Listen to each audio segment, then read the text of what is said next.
திடீரென்று இந்த போராட்டம் கவனம் பெற்றிருக்கிறது.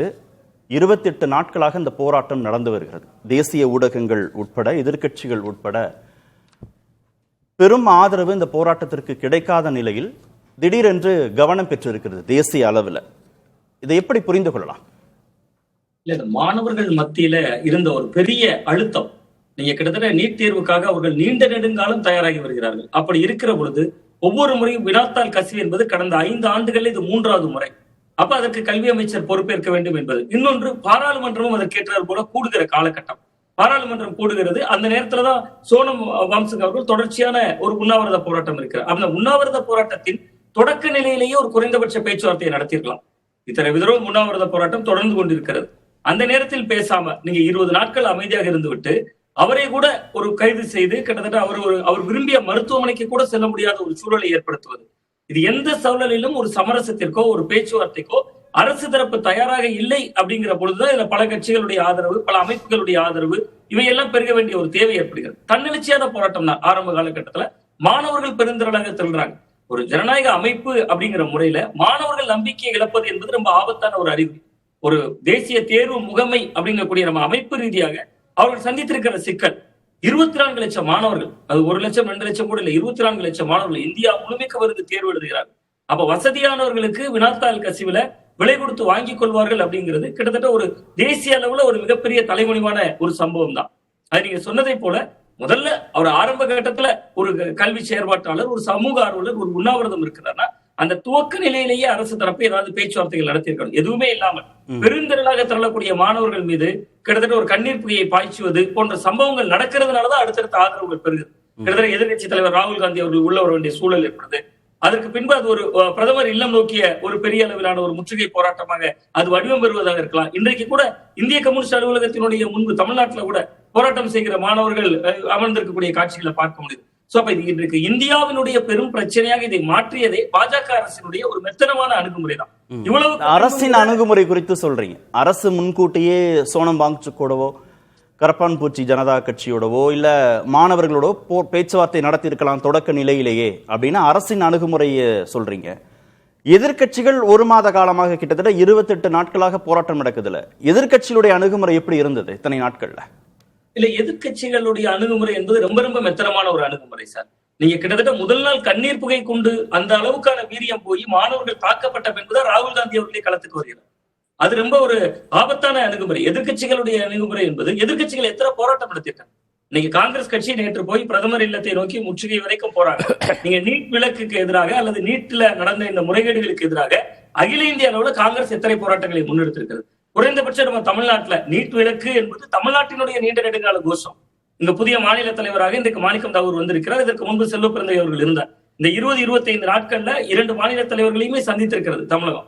இவர்கள் ஏதாவது சென்னையில சத்தியமூர்த்தி பவன் முன்போ அல்லது வேற எங்கோ ஒரு குறைந்தபட்ச ஆர்ப்பாட்டத்தையோ போராட்டத்தையோ அகில இந்திய அளவுல காங்கிரஸ் கட்சி எந்த முன்னெடுப்பும் செய்யல. காங்கிரஸ் கட்சிக்கு மட்டும்தான் பொறுப்பா? இல்ல, நம்ம தமிழ்நாட்டை பொறுத்தவரை திமுகவை அந்த நம்ம சொல்லலாம். ஏன்னா திமுக தான் நீட் எதிர்ப்பு அப்படிங்கறத பேசிய இயக்கம். 22 மக்களவை எம்பிக்கள் இருக்காங்க, 8 மாநிலங்களவை உறுப்பினர்கள் அவர்களுக்கு இருக்காங்க. திமுக நீட் எதிர்ப்பு என்பதை இன்றைக்கு நேற்று இல்ல, அகில இந்திய அளவில் அதை பேசு பொருளாக்குறதே திராவிட முன்னேற்ற கழகம் தான். மேகதாதுக்கு எதிராக அவர்கள் பாராளுமன்ற வளாகத்திலேயே மாநிலங்களவை உறுப்பினர்கள் சேர்ந்து ஒரு போராட்டம் பண்றாங்க. ஆனா இந்த நீட் இவ்வளவு விவகாரம் நடந்துட்டு இருக்கு. ராகுல் காந்தி அவர்கள் கைதாகிறாரு. இந்தியா அலையன்ஸ்ல அவர்கள் இல்ல. பட் நீட் விஷயத்துல இன்னைக்கு தாவேக்கா என்ன அணுகுமுறையை கையாளுறாங்க சார், நான் அதை எடுத்துட்டு அப்படியே திமுகக்குள்ள வரலாம்னு நினைக்கிறேன். தாவேக்காவுடைய அணுகுமுறை அகில இந்திய அளவுல ராகுல் காந்தி அவர்களுடைய கைதை கண்டிக்கிறார், விஜய் அவர்கள் கண்டிக்கிறார். இன்னைக்கு இது ஜனநாயகத்துக்கு ஆபத்தானதுங்கிறார். அப்ப நீங்க நீட் விலக்கு எங்களோட கொள்கைங்கிறாங்க. ஆனா தமிழ்நாட்டுல நீட்டுக்கு எதிராக போராடியவர்கள் இன்றைக்கு மாணவர்கள் கைது செய்யப்பட்டிருக்காங்க. நாளைக்கு ஜனநாயகன் படம் வருது, படத்தின் பேரே ஜனநாயகன். அப்ப ஜனநாயக அமைப்பு முறை குறித்த விளக்கங்கள்லாம் இன்னைக்கு வருது. தாவேக்கா தரப்புல இருந்து டிவிகே விஜய் என்கிற அந்த அபிஷியல் பேஸ்புக் பேஜ்லயுமே அவர் வெளியிட்டு இருக்கிறாங்க, ட்விட்டர் பக்கத்திலே வெளியிட்டு இருக்காங்க. ராகுல் காந்தி அவர்களுடைய கைதை கண்டிக்கிறோம், தமிழ்நாட்டுல போராடுற மாணவர்களை கைது பண்றோம். அப்ப இதை திமுக கையில் எடுத்திருக்கணும். இன்னைக்கு தமிழகம் முழுவதும் நீட் விலக்குக்கு எதிராக கடந்த காலங்களில் போராடியதை போல திமுக ஒருவேளை இன்னைக்கு எதிர்கட்சி அரசியல் சொல்ற களத்துக்கு வந்திருந்தா இன்னைக்கு தாவேக்காவுக்கு ஒரு பெரிய நெருக்கடியாக மாறி இருக்குமே. திமுகவினரும் உள்ள நிற்கும் போது நீட் எதிர்ப்புக்காக திமுகவினரை ஒருவேளை கைது செய்யற சூழல் வந்தா பாஜக எதிர்ப்பு அரசியல நாங்க தான் இருக்கோம்னு சொல்லியிருக்கலாம்.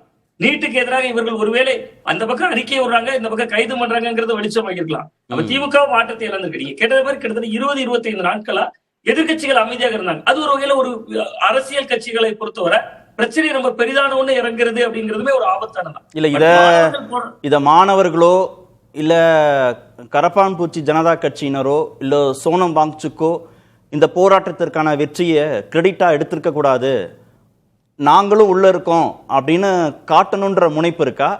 இல்ல இந்த போராட்டம் அடுத்த கட்டத்துக்கு போயிடுச்சு, தடியடி வரைக்கும் போயிடுச்சு, நீதிமன்றம் வரைக்கும் போயிடுச்சு, இன்னும் அரசை தீர்வை நோக்கி நகர்த்த முடியல, பேச்சுவார்த்தை நோக்கி நகர்த்த முடியல, அதனால நாமளும் உள்ள இதை வலுப்படுத்துவோம் அப்படின்னு உள்ள வந்திருக்காங்களா? இப்போ இல்ல, இப்ப ஒரு காலகட்டத்துல அரசியல் கட்சிகள் தலையீடு செய்ய வேண்டிய தேவை எழுந்து விட்டது.